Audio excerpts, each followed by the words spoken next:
survivors, and welcome to Shirts and Skins, a Cockney podcast by Resident Evil fans for Resident Evil fans. Why shirts and skins? Well, shirts and skins, bottles and tins, pins and needles, needle in hay, first aid spray.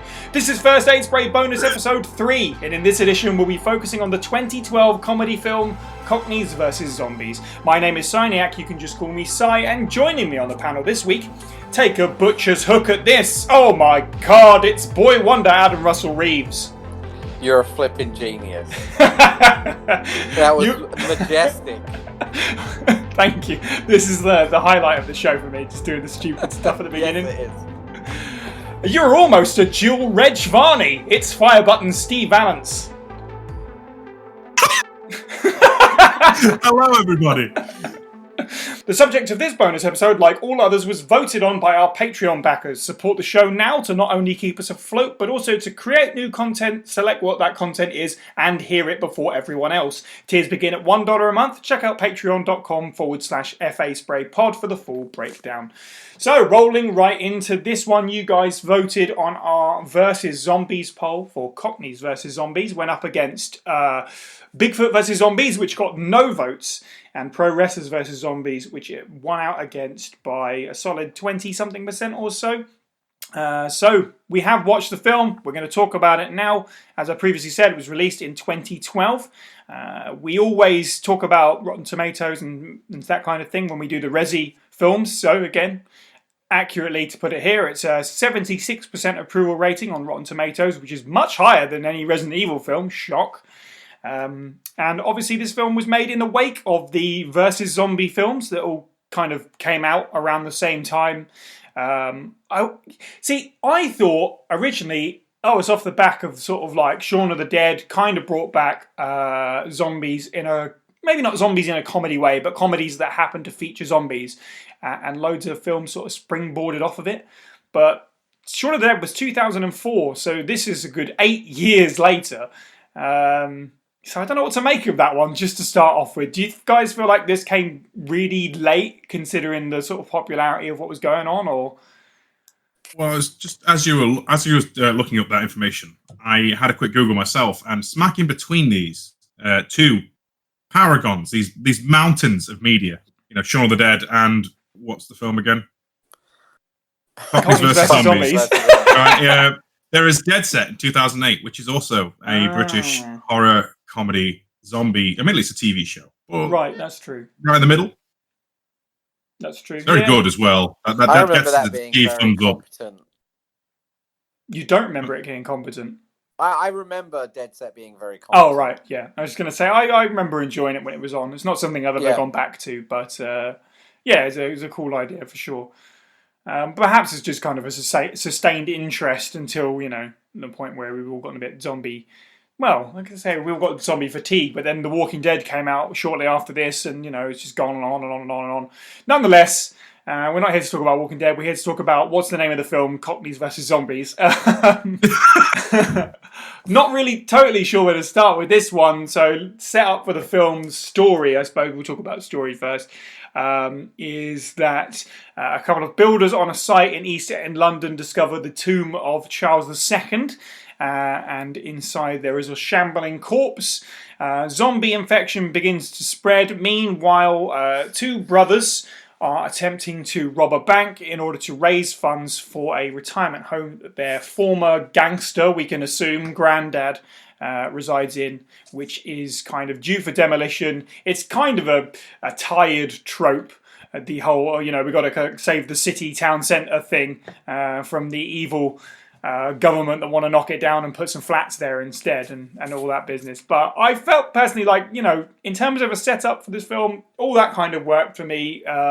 They didn't, I guess it's kind of a nice, different sort of way to set up zombies rather than viral infection, or it's not even really curse. It's just we discovered one zombie that's been in a tomb this entire time. So in terms of sort of the opening couple of minutes, I was a fan of that. Adam, how did you feel about the film's opening? I love that zombie, that little skeleton man. I wish he was in it more. He was awesome. I'll start off with like my overall impression, and that was like, I was so terrified going into this film that it was going to be so bad that I actually kind of enjoyed it. It was, I thought the story was competent. You know, it was obviously not trying to do anything major. It was an enjoyable little romp. There wasn't really much story to it. You know, it is what it is. But I liked the fact that there was like a weird tomb in East London somehow. It did set the film up quite right, I feel like. Yeah, exactly. And then I think all the money went on that special effects shot of the guy's like jaw being like bit off, because I don't remember too much outside of like gunplay that was super special effecty after that. But yeah, like I say, I thought it was competent, and I can't say how much I love the weird little skeleton zombie guy. He was so cute. He looked so cute. To be fair, it's funny because I did that thing where I'm sure many people are like me in this, in where I won't put something on until I've got my food in front of me, sort of thing, or vice versa. If I've got my food in front of me, I've got, time to push play. So watching that guy get his like front lobe sort of like his whole bottom lip ripped off while I'm sitting there eating stew was that was a moment. Steve, how do you feel about the sort of opening moments of this film? I like, as you said about the setup with the whole, it felt very Turner classic movie with the whole we got to save the old folks home and all that lot malarkey, or something like from a English soap opera, EastEnders. Which is probably going to get mentioned at least once. Right. The actual concept of it being a ancient plague actually was probably the one thing that like made me look up and go, this might actually have something interesting going on, as opposed to the usual, here is this space comet that makes zombies magic or a virus. You know, that was interesting itself. As for the special effects, I think those first, most of them are practical at the start, aren't they?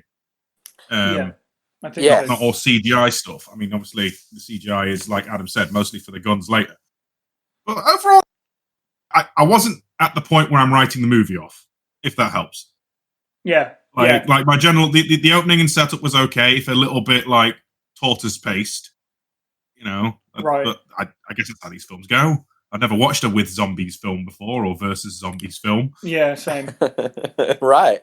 We had no idea what to expect. I mean, yeah, that's fair. I also went in with sort of like fairly low expectations. So the beginning here, I was, decently surprised, especially because it follows on, like, from that, you've got the, like, animated opening with all the actors and stuff, and the automatics monster over the top. I thought that was really classy. I was like, oh, is there a budget to this? Like, honestly, like, that was more than I was even expecting. Right, so for sure. I was expecting, like, just a gang of, like, Danny Dyer-esque, like, bloody hell, you mug, the whole time. And it wasn't, it was bad in that respect, but it wasn't too bad. I mean, I did think, like, a fair amount into the movie, I was starting to think maybe we should make a drinking game out of this and, take a sip for every mug or muppet, There was quite a lot of that going on. So yeah, after you sort of get your first taste of the zombies, Steve, you mentioned it does slow down a bit. You've got to get a lot of plot set up and character stuff, setting up the two brothers, their sort of criminal friends, and they're going to go and rob a bank, like I said. I was actually sort of having a conversation with my other half while watching this about what was going to happen to them, and we weren't even really talking about the zombie apocalypse that was obviously going to come and change the entire course of the film. We were just kind of watching it how it was, so I guess it engaged me enough to care about the characters a little bit. It was. I thought like the setting of it was quite well done. It really did feel a little bit like East End London, a bit stereotypical, of course, but it did feel like London. It felt like sort of just things going on about their normal business that was all obviously going to get shattered. And I kind of like the fact that the sort of zombie takeover happens pretty much out of sight for the most part, and then suddenly it's there. That was pretty cool. When the guys all get holed up in a bank, and then it was all going on outside. Although it doesn't make a whole lot of sense that they don't hear any of it going on outside, and they don't tell you how long they're in the bank for, because they step out the door and there's just stuff everywhere. That's just East London. Sense. That's East London. That's not. That maybe so. Before. Yeah, There's perhaps. naught to Raccoon City in 60 seconds, surely. Like, Yeah, it is hilarious how like they go outside and suddenly like there's trash everywhere. And again, I know it's East London, so it's close to that anyway. But you know, it's funny how like it's just like a whirlwind of devastation like has passed through. Mm. How do you guys? So leading. Let's talk about leading up to the zombie apocalypse before the plot actually takes over. Steve, you mentioned it felt a bit slow. How did you feel about the whole sort of? I guess you could call it the first act, sort of up until the zombies really start to show up. So the characters that you're introduced to and what's going on in their lives. Well, at parts it felt like a daytime TV soap opera. Not gonna lie, when they were talking to just characters and setting things up, then you have these like random Shaun of the Dead-esque like cutaway moments that were very. Well, I say Shaun of the Dead, more like Spaced itself rather than Shaun of the Dead, and they were okay, but it felt like it was taking 2 years to like go 10 minutes. Like not a lot was happening. You'd have characters that would stand there, talk at each other 5 minutes, and then another character would show up, act a bit crazy because he's got a metal plate in his head. And then they'd go to another person who is cousin, I think. I can't remember the character's name. Yeah. And then they spend Katie. Okay. And then they'd bicker for 5 minutes. Mm. Then we'd cut away to the old folks' home. They'd bicker for 5 minutes. It would just be classic like Cockney tropes, like you idiot, you know, you mag, you mag, apples and pears, and pears. Yeah, and like. Says the Midlander. Okay. But you know, I was just like, when is anything going to happen? And then the bank robbery starts, and it goes from being this episode of EastEnders gone wrong to what appears to be the start of like a British gangster film, which I guess is what they were trying to do overall. Mm-hmm. And then zombies. Suddenly. Yeah, I know it's not the most like eloquent. I'm no film studies student. I did media studies. I mean, that's not inaccurate. And then zombies is what happens. I mean, the actual heist itself, I did like how it, even before they think they've gone wrong, they've already been clocked and stuff like that with the actual manager hitting the desk. Although she seems to just disappear from the film. Is it just me? Did she die and I didn't see it, or like she just you know what I mean, right? The bank, I think. Yeah, I think she just stayed in the bank. I mean, there's a lot of characters in this that are just suddenly they don't serve any purpose, right? I mean, to be honest, the sort of I don't even know if you called her a love interest, but the blonde girl just didn't need to be in the film at all, did she? Really? Oh God! And I expected she was going to be a love interest with like the smaller brother, you know, like that's the way it looked like it was going. But they probably just cut those scenes out. Yeah, but they kept that heartfelt, tragic moment that's completely against the tone of the film. Right, it doesn't go anywhere either. This film's, anytime anyone had to act, this film struggled. I'm surprised. Sorry, I was just like I didn't realize this film came out in 2012. When I first watched it, I had to go back and find that out because the lad from the older, I want to say the older brother, is in Star Trek Picard, and he looks like he hasn't aged in 8 years. Like I was very impressed at that boy's resistance to his genes. Yeah, that's all I can say on that front.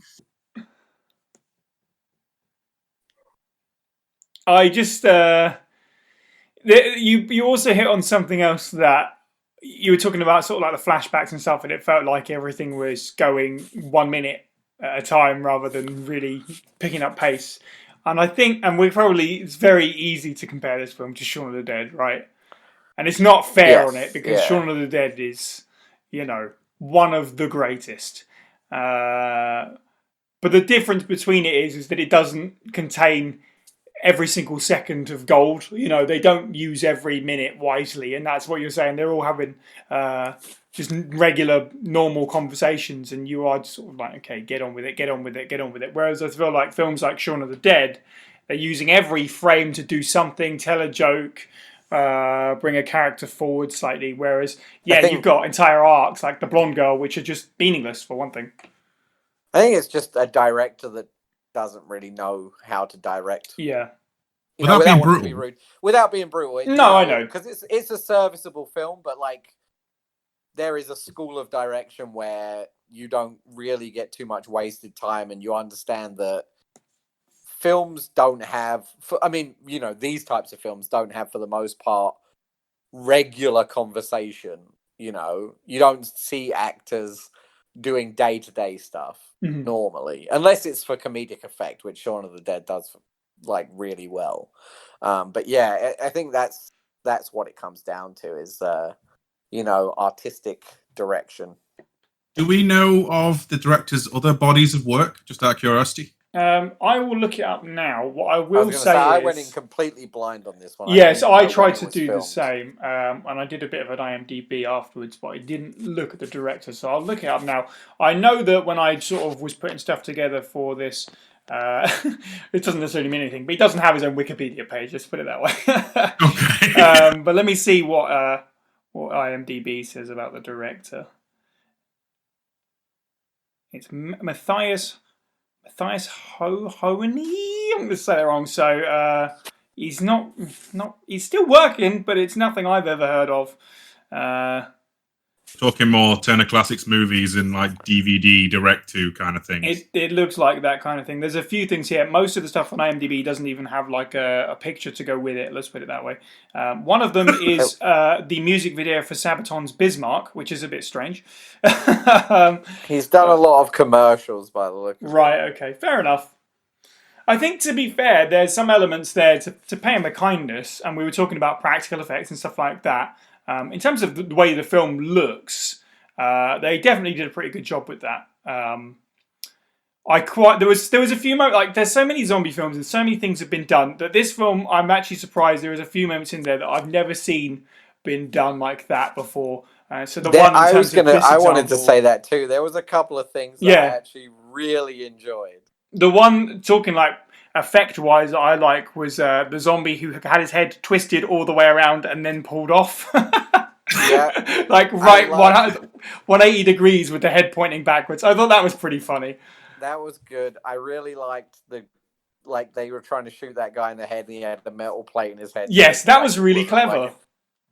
And they did an awesome Resident Evil on him where they put a grenade in it. That's true. I'm actually like, that's one of the things where if we're relating this film to Shaun of the Dead in the same way, they kind of they put that hint in there early. You know, they showed him headbutting a car and they explained that he's got a steel plate in his head. And we were just like, oh, okay, he's going to start headbutting zombies. We didn't even think about the fact that, it just means you can't actually damage his brain, which is, again, that's quite clever and original, I think. I mean, it would be a very large and unwieldy metal head plate. They don't normally work like that. No, of course. The film, fantastic. Mm. And the other thing I really liked was when they were trying to get out of that pointless one girl's sister's house, and the zombie football hooligans all had a fight. That was so good. Like, I actually laughed out loud at that point. I don't know if it's because I was too tired, but it was funny to me. There's obviously a film like Cockneys versus Zombies, and we're talking about them using all the rhyming, slang, and stuff. They have to gotta do some Englishisms. I thought that the big red bus made me laugh. All getting in the big red double decker. With the zombie footballers was a bit too silly on me. I just think there's a line where it's like, it was completely ridiculous. Of course.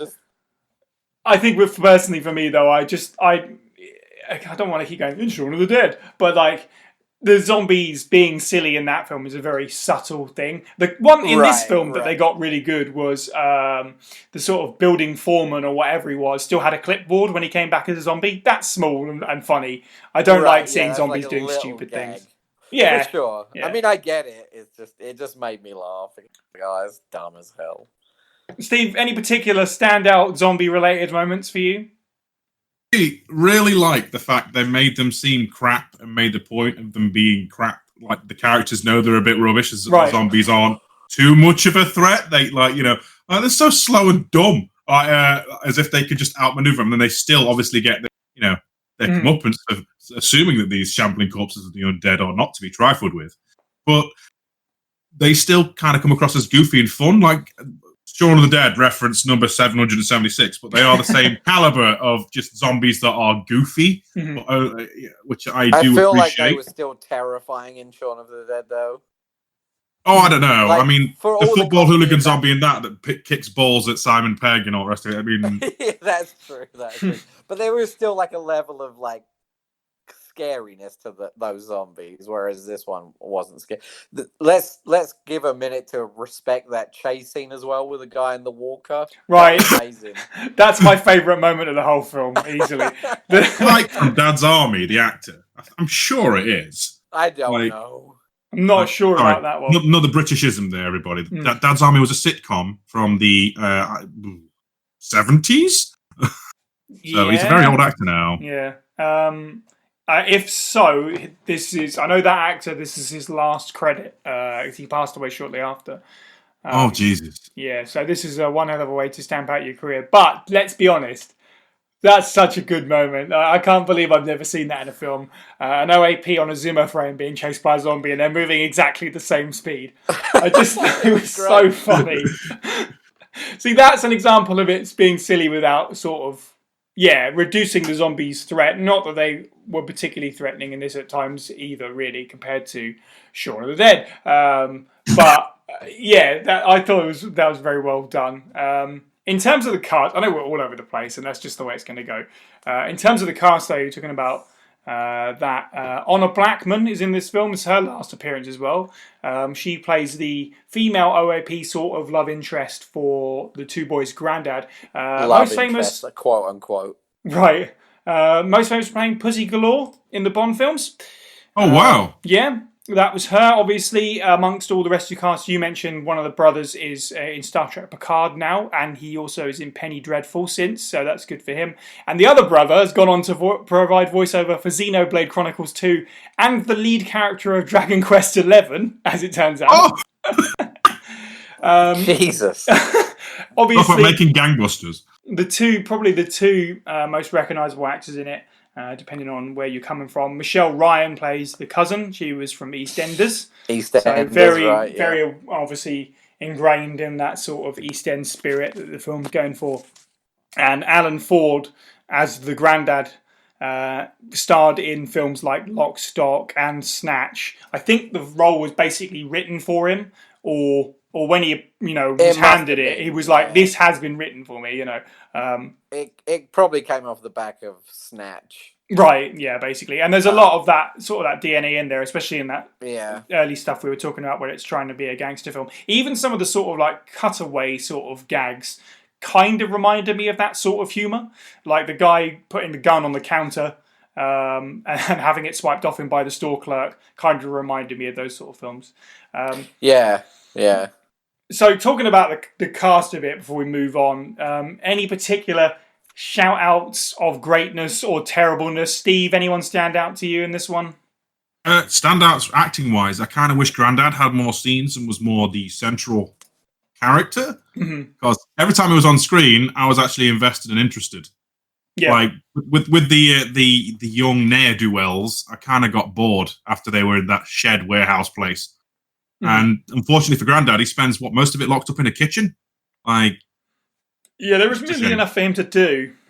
Yeah, it obviously, like, probably the veteran hard man from all these gangster films. Yeah, let's lock him in a kitchen.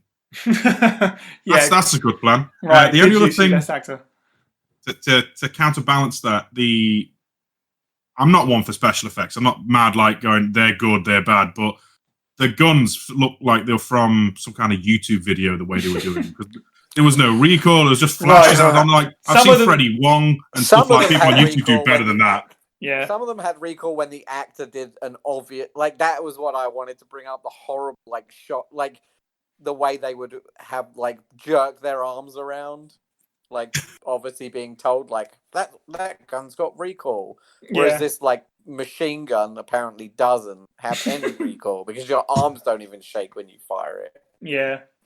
Like, the kid with the shotgun, like the older brother maybe, the bigger guy, was super overselling his shotgun blast. But then, like, Michelle Ryan was just, like, gunning zombies down with no recoil on any gun whatsoever. She apparently wasn't up to the acting task. No, I guess not. I also noticed too often, I should say, that it seemed like the guns are going off with zero muzzle flare, just nothing. There was gunshot noises, but there's nothing happening there. I mean, we're spoiled with the flashy RE Engine video game stuff, but come Come on, it's not hard to do. Yeah, this like gunshots have been special effects forever. Right, Like, exactly. It's 101, right? I guess right. they couldn't afford blanks and thought they would literally fix it in post, and it just looks terrible. Yeah, it's not great. Like at the end when they're running away from the zombies and it's super tense, and then in like a minute later they've gunned them all down. It's like, why didn't you just do that first? Yeah, indeed. Any characters for you, Adam, that you particularly loved or hated? Yeah, the little skeleton zombie at the beginning. I was hoping that it would end with like him being on the boat, like it doing like a little, like, but it Yeah. wasn't clever enough for that. They should have had his funny little skeleton body somewhere. The blonde girl was just a horrendous actress. I'll start with the bad. She just couldn't sell anything to me. She was very wooden. But I liked the guy with the plate in his head. He was chewing up the scenery a bit, and in a movie like this, I enjoy that. When I'm watching something like this, I need some crazy characters to Right, yeah. stop it being so dull. And again, yeah, the granddad was great. Alan Ford, he did a good job. I mean, it's exactly the same character from like Snatch, basically.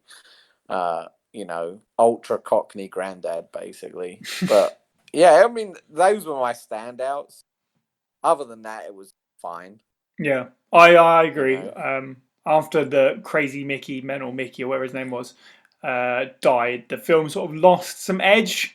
It sort of lost its way a bit. And, I like the idea of Alan Ford's character, saving all these pensioners and stuff and sort of buckling down in the kitchen a little bit. But it was just too many characters to care about. Like, after a certain point, it was like, okay, I only really care about X, Y, and Z. The rest is sort of fluff at this point. Yeah. So that's I feel like that's probably quite difficult to write characters in a situation whilst you're trying to move the story along like this in a threatening zombie apocalypse kind of. Now we're location jumping to have character insights and moments happen on the move is a bit trickier. That's what the beginning was for. But yeah, there's just too many characters to make it work, unfortunately. I don't even know where to go from here at this point. I mean, we've got to the zombie parts. Yeah, take it away, Stephen. Well, not to throw everything under the bus, okay, and be completely cruel, but there are as we said, there's too many characters, and a lot of them seem to exist only for like a one-note joke, and then they're just there for the rest of the movie because they are. And unfortunately, this falls into like you've got the bank manager who might as well be like Arnold Rimmer's cousin. You've got and then you've got the chap with the prosthetic leg. You've got the chap with the Zimmer frame, and then the man who's in a wheelchair. Right. And that seems a bit unfair to differently abled folk. That just seems like, all these people are like got disabilities. Let's mock them. Or, oh look, he has a prosthetic leg. How is that a boon? Well, it turns out he can pummel a zombie to death with it. Like, otherwise, they have like next to no lines, or they do nothing. The three older characters that you mentioned there could have been one character. Yeah. There's the one not in the film. There's the one older lady who's seemingly is just in it to like flirt with one of the younger guys, and that's awkward. Yeah, right. And she does nothing. I mean, she literally does nothing in that whole movie. She like flirts twice, once at the beginning and once at the end. Yeah, exactly. Yeah. Once right at the beginning and then at the boat on the end, and other than that, she's just along for the ride. Yeah, pretty much. Yeah, and the other character, the bank manager character that you mentioned, Steve, was Clive. Clive, Is that right? what his name? Yeah, it was. I watched it last night. Yeah, I like to go into these things fresh. So, he mentioned having like a heart problem, which went absolutely nowhere. That was like a joke, right? And then he basically he gets one scene sort of where they're locked up in the warehouse, and he's sort of like, I'm making a mental note of all of this. And the whole thing with him and blonde girl hostage, whose name I don't know, I don't care. It just very much felt like a bit like David and Di in Shaun of the Dead. Like, oh, he's the guy right. that's sort of like, this isn't the way we should be doing things, and he's because they whinging about the alluded leads. to them having a backstory as well. Right, exactly. Because she was like, Clive, don't, you idiot. Like, and she was, when they went into the bank, she was giving him grief about saying, because they knew each other. And that was like, what was the point of that? It was just. Right. And their insistence on like going to the police when clearly it's gone down. It's a bit too late for that. Yeah. Right. Yeah. But to compare to Shaun of the Dead seems unfair, because I'd sooner watch an entire film of David and Di doing bugger all than have these characters. David and Di don't do a lot except moan. I mean, to be fair, Di, if you see the after motion comics, survives by eating her partner's leg. Yes. That's grim, but also hilarious. Like, they at least contributed to the film they were in a bit more. Like, David has conflict, whereas Clive is just whinging and then goes Arnold Rimmer and gets killed. Like, and does the classic movie trope of not hearing zombies behind him. They do that joke. Yeah, they do that joke twice, don't they? Yeah. Yep. I'm not going to fall for that one. Like, was that meant to be funny that they did it twice? It's not the rule of comedy. Plus, at the end, like, I don't know if they ran out of budget, but him saying he has a heart problem and not having a zombie tear his heart. Yeah. Well, and then bite it and go, ugh. Yeah, and then one of them being like, now he's got a heart problem, what a mug or something. Yeah, true enough. Just we're kind of all over the place, but I've just remembered something that I thought, another thing that I actually, there's been a few moments that I really enjoyed. When the zombie bites Mickey and they shoot him and it blasts his head off, but the jaws are still around his arm. Yes. That's wonderful. Yeah. That's so good. That was one I meant to write down and totally forgot. That's something I've never seen before as well. Just like half a face just hanging off of his arm. That was, again, cool practical effect. It's there for a good few scenes afterwards as well. Yeah, it stayed for a while before he prized it off. Yeah, honestly, the practical stuff is pretty decent. It does, and the zombie makeup is pretty good. They don't really focus on zombies. I disagree there. Oh, really? Some are just painted on like grey faces with a little bit of red. Some are really red tomato sauce from like, Corner Shop. Eyeshadow, like dark eyeshadow around the eyes, and really obvious. And I get like the zombie apocalypse has just started, so I guess people aren't going to be like super zombified. But yeah, it was. I mean, it must be tough to get extras to really sell zombies. It's a tough movie role that we don't think about things like that because these are never going to be famous people normally, and you're like, well, you've got to be a zombie, and everyone thinks that's easy, but it's probably not super easy to convey that. And I think it was Walking Dead. Serviceable. There were just a few moments, like I don't know why. Especially at the old folks' home, like when they were rescuing Hamish, they did so many close-ups of zombie faces, right? Yeah, that weren't good. I was like, don't do that. That's the thing. I think it's Walking Dead that I read this about or something. It was some zombie media where they kind of got like 3 tiers of zombies, right? Depending on how much camera focus they're going to put. If you're in the background, you don't need a whole lot of makeup or anything like that. And then right up to the top, where if you're going to have like sustained close-ups and stuff, like if a zombie's going to bite someone, that zombie needs to right. And some of the. That's probably where they went wrong with it then, because some of the more highlighted zombies look pretty decent, but when it was a big crowd, if they lingered too much on one, then it was funny because at the warehouse they looked pretty decent, but at the old folks' home they didn't, which was odd. It was like a weird dynamic. It might have been a case of when the films were shot though, and like budget may have been running low for those scenes. Possibly, for yeah. Sure. I rarely in these kinds of films do I feel like unless it's intentional. Feel like I spot the same zombie twice. But so in the old folks' home, there's a moment where Katie gets a katana out of the shipping container, of course she does. and she stabs it through the wall, and it goes through a zombie who looks. And the reason I remembered is I said out loud that was Zombie Sherwin. Genuinely, just the gauged ears and sort of like the long hair and stuff. I was like, that genuinely looks like Sherwin. A bit of a beard. And then when they get to the dock, even though this zombie's been stabbed through the head by a katana, he's also part of the crowd there. Damn right he is. Zombie Sherwin always coming back.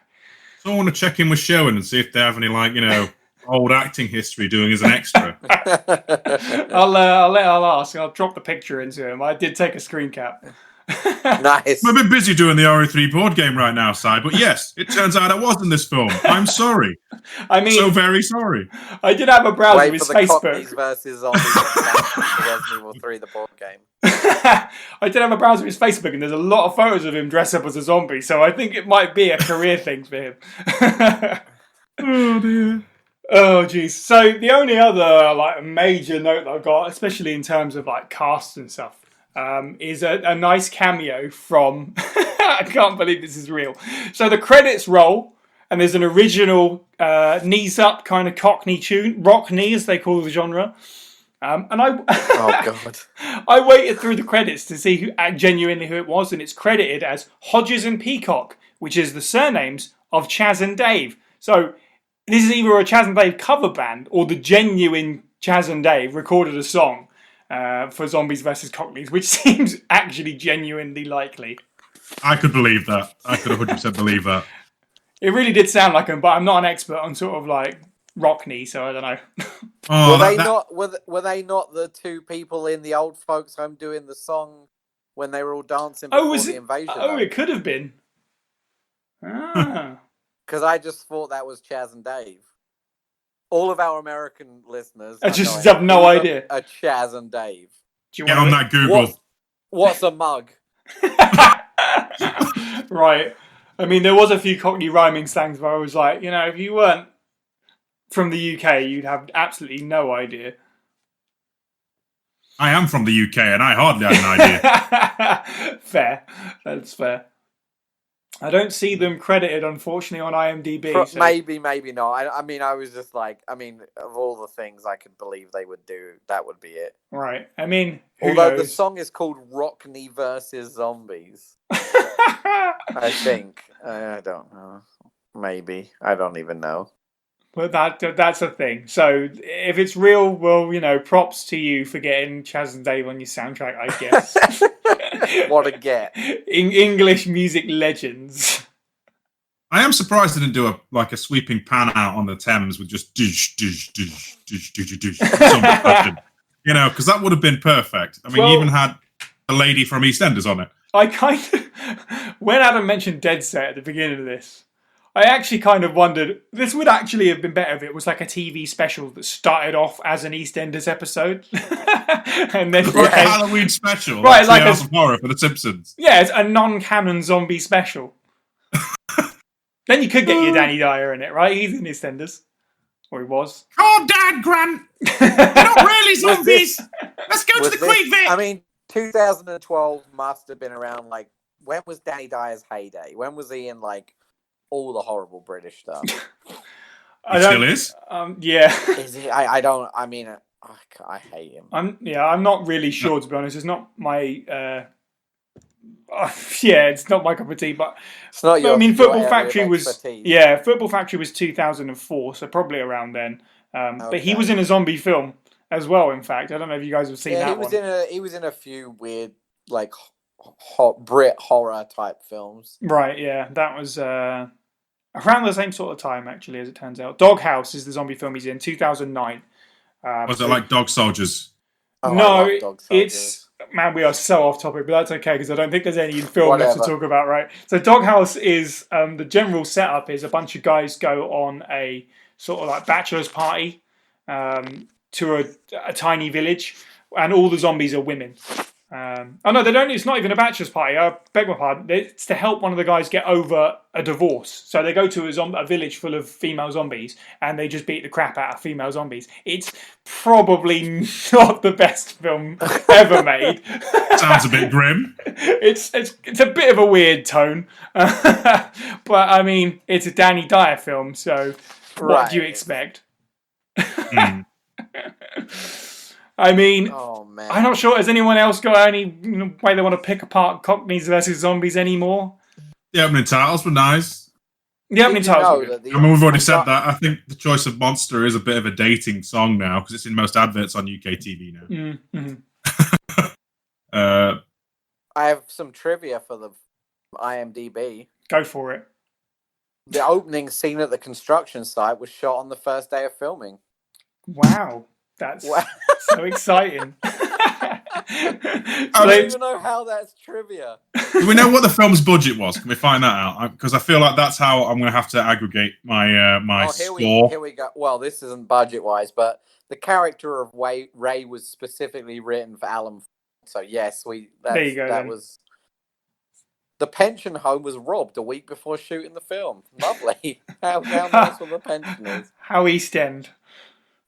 How theme appropriate, really, considering that they had no money to keep the thing going. It's very true. I'm trying to find a budget, but I'm really struggling. That's the unfortunate thing about smaller films. In London? Why were there what? There was vultures. I just remembered that. Because the dead, there wasn't yet. London. I don't know. There wasn't yet. I mean, to be fair, why were there zombies?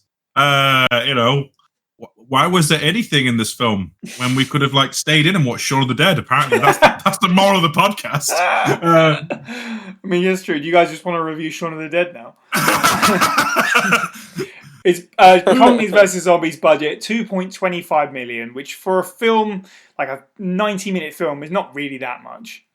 Yeah, no, that's fair. I think compared to your $10 bajillion they use for Transformers. And I think in that comparison, it's reasonable. Yeah, I mean, we talked about casting. Some of them have gone on to be bigger since. We talked about casting. That's pretty good. The film overall looked all right.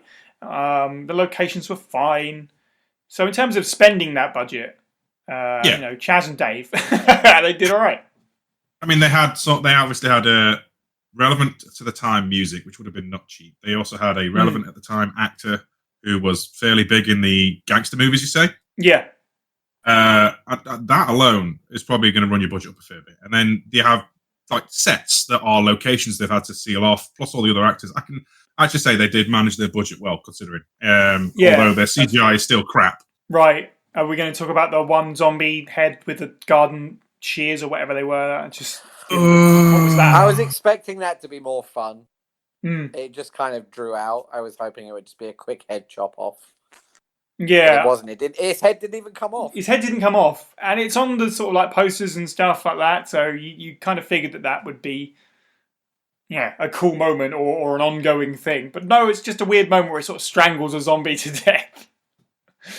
But I mean, he might as well just actually strangled him, proper gangster movie style. This is true, yeah. But Steve, you're right. My favourite. The sort of stuff where they. Through. Oh, sorry, go on. I was just going to say the stuff with the city streets and stuff where they cordon stuff off. Oh, that looked pretty good. It's not like you could see a busy traffic road in the distance or anything. So in terms of that, they did well with that. They did, yeah. They captured some good city zombie-esque footage, and it wasn't shot poorly. I was just looking at the goofs on IMDb, and this one makes me so happy, and I wish I had noticed it. But it says, Katie can be spotted briefly in the van, sitting behind Terry, just before they pick her up. That's what happens when you just film a bunch of stuff and then go, damn, we didn't get that shot, we'll just have to use another one. Love that. Well, I'm not really sure if there's anything else left to say other than sort of sum it up and give a score. It's going to be a punchy one this time. But what I mean... Do we recommend that the people watch Cockneys versus Zombies if they already haven't? It is the Shaun of the Dead prequel you never wanted. I don't know. That's a tough one. I mean, it's not really bad. It's perfectly serviceable. There are worse ways to spend an hour and a half. Yeah. Yeah, I'll give you that. It's kind of funny. It has some really funny moments. Resident Evil flipping whatever the last two we watched were. In comparison to those, my God. Yeah, this is masterwork. This is BAFTA worthy. I think, that's fair. This, unlike some of the sort of Resident Evil films that are actually genuinely a chore to watch, this is, it's fine.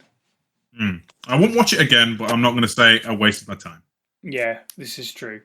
If you see it for £1 pound stretcher, go for it. Yeah. Do you think Do you think there was a Resident Evil reference in this? Because the big red bus is going to Bow. Was that meant to be a BOW reference, or am I just reading too much into it? Bow Street is a place in London. I know it is. I looked at it, but I was like, is that intentional, or am I just surrounding myself with too much Resident Evil? We'll say it is, then you've got a Resi fact. Right, Yeah, I'd the grenade in the mouth. Let's say that's an homage to remake. Resident Evil. Yeah. 8 years before. Yep. On the RE1, Steve. Yeah, okay. Yeah. I'll let you have that one, Adam. Yeah. Well, do you guys have any final points you want to make on this one? Were we lucky? Were we lucky in this choice? Do we have to go and watch Cockneys versus not Cockneys versus anything? Wrestlers versus zombies and Bigfoot versus zombies. Did we dodge a bullet, or do you reckon this was the best of the bunch? This seemingly had budget of some, and wasn't horrible. You got to imagine that Pro Wrestlers versus Zombies would have had some budget. I feel like that might be worse. But I don't want to say it. It could be, but this is the thing, right? In terms of actually discussing something. How do you even do Bigfoot versus zombies? True. This is true. I just feel like out of the three, this was so fine and kind of alright that we can only talk about it. It was completely inoffensive. You can only talk about it for so long. Whereas Bigfoot versus Zombies might have been so bad that we had to just sort of like discuss it for 3 hours. I don't know. I was the deep spiritual implications of Bigfoot versus. Sad this was. Say again, Adam. I said I was happy that this wasn't bad, but I was also kind of sad it wasn't bad. Like, I'm not someone who knows Cockney people, so to speak. How well does it lean into the stereotype? Because I know you live a bit south than me, Si. I can't say I spent too much time around the East End. But yeah, in terms of the actual sort of character interactions, the sort of like whoa, everyone's insulting each other thing was a bit played up. But the conversations other than that felt, decently genuine. It didn't feel like it was written by someone who had absolutely no idea of the sort of of the lifestyle over there. It's not like someone in, I don't know, America watched Lock, Stock and went, I want to write one of them. It feels to me like the director spent some time in London, at least. That's fair. I just thought I'd get someone who has a bit more context than I do, because I literally have EastEnders and Dick Van Dyke, and I know one of those is definitely not the best example of what a Cockney is. I was wondering if I enjoyed it more because it reminded me kind of. I mean, I didn't grow up in the East End. I grew up just south of, 20 minutes south. So I went to London as a kid, it was a day out kind of thing, and I was wondering, I was like, why? I'm enjoying this film more than I should. And I feel like maybe part of it is because, I've been in the States for about 10 years now. So it's like, oh, it's London. But maybe that's it. But yeah, it was, again, it was just my granddad was an East End. So he wasn't as hardcore as those guys, but he definitely had a lot of he did a lot of Cockney talk, and it wasn't as abrasive, but that kind of gives me memories of him. So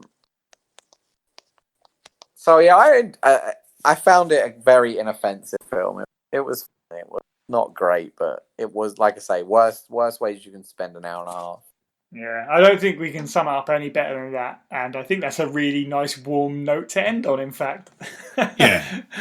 Well, nothing else remains for me but to thank our Patreons once again. Support the show for as little as $1 a month to help us create more bonus content like this over at patreon.com/FA Spray Pod. You can also join our Discord server where you can discuss Resident Evil with us and other fans and listen to the main show live as it's being recorded. The link to the server is in the description of this podcast and also on our social media profiles. You can follow us on Twitter at FASprayPod, on Instagram at FASprayPod, and on Facebook at facebook.com/FASprayPod. You can find the podcast on YouTube, Stitcher, Spotify, and iTunes. And if you enjoyed the show, please do leave us a review if you can. It helps spread the word.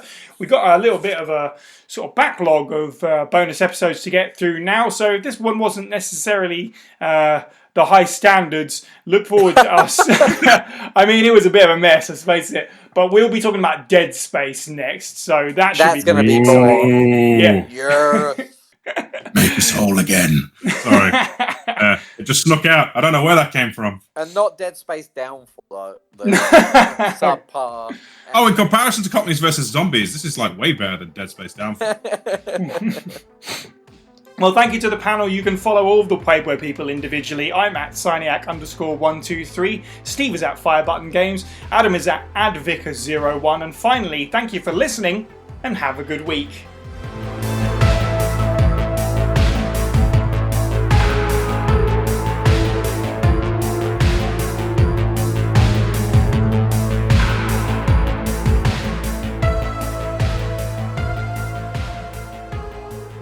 All right, is everybody ready, yeah?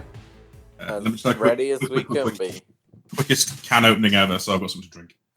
I'll even give you some sweet Foley. Oh, Steve, what's the drink of choice? What are you tapping on? You're going to be impressed. It is a ice-flavored KX from Tesco. Ice flavored? It's some shitty energy drink, but it tastes like okay. water. I was going to say ice is water.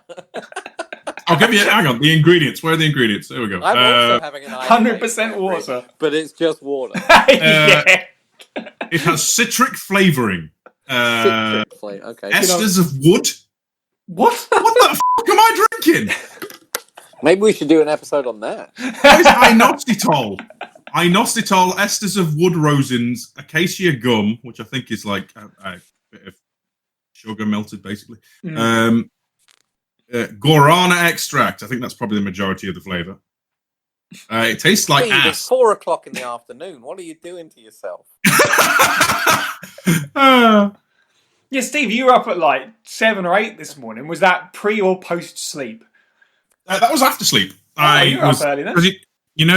When I said I was going to edit the video after I got in from work, I got in from work and then immediately headbutted my pillow because I was just too wiped. So I got up early to finish everything off. Yeah. What a because good it's boy. the back of my mind going, Si's going to one day Si, I hope beat the you're shit out of recording me. already. Oh, You're yeah. recording, aren't you? Good. I want the people to hear about Steve's ice. That's going to be the longest, it's not the longest outtake, but it's it's going to pad the episode. Make up time on this one. Yeah. Yep. I mean, it's already better written than... No, we'll get into that. Okay. We definitely will, because I feel exactly the same way. Let's get into it then. Let's get going.